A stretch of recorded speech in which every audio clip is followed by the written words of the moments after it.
Shalom, selamat pagi keluarga besar Happy Sword Family yang dikasih Tuhan Yesus Kristus. Senang pagi hari ini kita bertemu kembali dalam renungan pagi. Sebelumnya kita akan berdoa terlebih dahulu. Tuhan Yesus, terima kasih buat pagi hari ini. Satu hari lagi Tuhan, Kau beri kami kesempatan untuk kami bisa bangun pagi ini dengan tubuh yang sehat. Untuk kami bisa melakukan aktivitas kami pagi hari ini. Tuhan, Kau tolong kami satu persatu secara pribadi apa yang kami lakukan hari ini. Apa yang kami kerjakan hari ini, Engkau memberkati kami semua, memberikan kami kesehatan, memberikan kami kekuatan untuk kami menyelesaikan kegiatan kami hari ini. Jika saudara kami akan mendengarkan sedikit kebenaran firman Tuhan, mari Kau bukakan pikiran kami, hati kami, agar kami boleh mengerti akan kebenaran firman-Mu. Terima kasih Tuhan Yesus, di dalam nama Tuhan Yesus kami sudah berdoa dan mengucapkan syukur. Haleluya, amin. Renungan pagi ini saya beri judul Andalkanlah Tuhan. Sudah sekitar beberapa minggu ini Bapak Gembala membawakan firman Tuhan yang bertemakan tentang anak yang hilang. Saya hanya menyinggung sedikit soal anak yang hilang ini.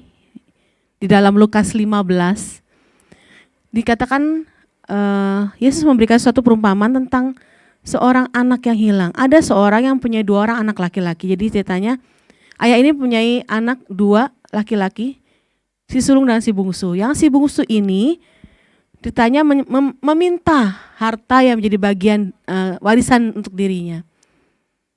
Lalu diberikanlah oleh bapaknya kepada anak yang bungsu ini.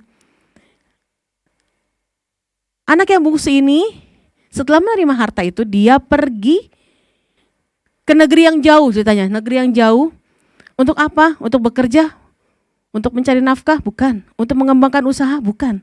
Tapi untuk memboroskan harta miliknya dan hidup berfoya-foya. Ditanya, harta miliknya habis nih karena berfoya-foya dan bersenang-senang di negeri yang jauh. Timbullah kelaparan di negeri itu, ceritanya di dalam Alkitab ini. Di dalam Lukas ini diceritakan bahwa timbullah kelaparan di negeri itu. Lalu ia pergi dan bekerja pada seorang majikan di negeri itu yang mempunyai peternakan babi, ditanya. Kemudian mungkin dia bekerja seharian dia udah gak punya uang, gak punya apa-apa. Karena kerjanya belum beres seharian, belum digaji. Dia lapar, dia ingin makan makanan babi yang berupa ampas babi itu. Karena tidak ada seorang pun yang memberikannya kepadanya makanan yang layak untuk dia makan. Akhirnya ketika dia merasakan semua kesusahan itu, dia menyadari, oh dulu waktu di rumah bapak saya tuh mempunyai harta yang berlimpah-limpah. Saya mau makan gampang, saya mau ini gampang, saya mau melakukan apapun gampang. Sekarang saya di negeri yang jauh, saya terlunta-lunta, gak punya apa-apa. Akhirnya dia berpikir dia akan kembali ke rumah orang tuanya.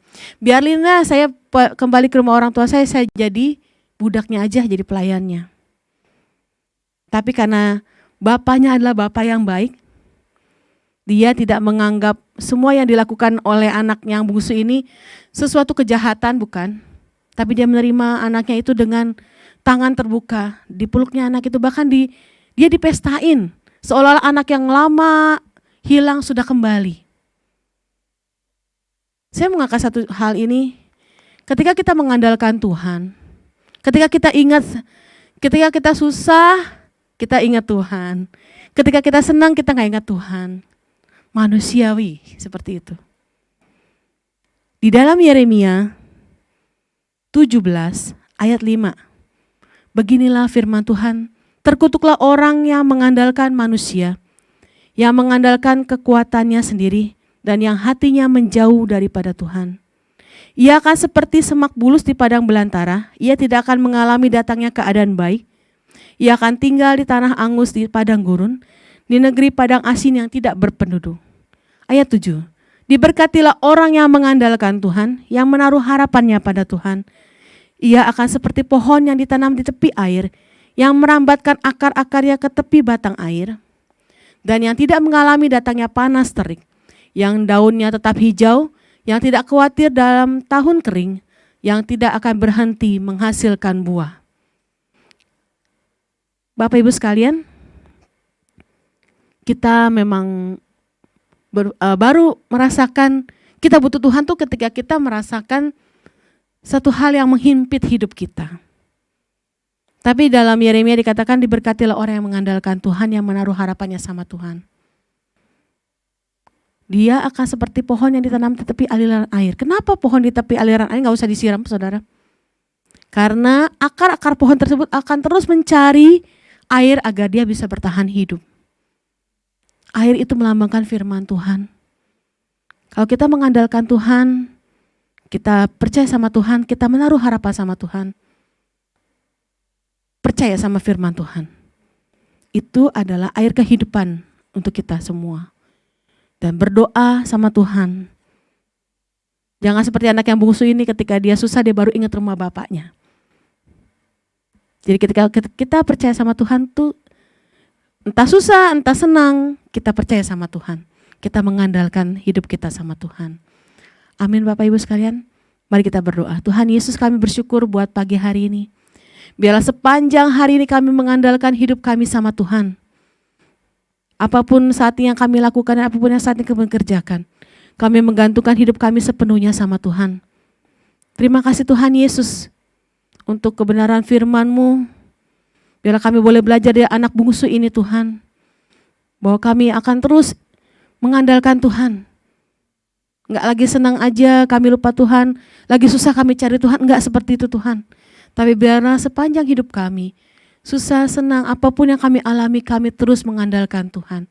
Terima kasih Tuhan Yesus, kami siap melakukan kegiatan kami hari ini bersama dengan Engkau.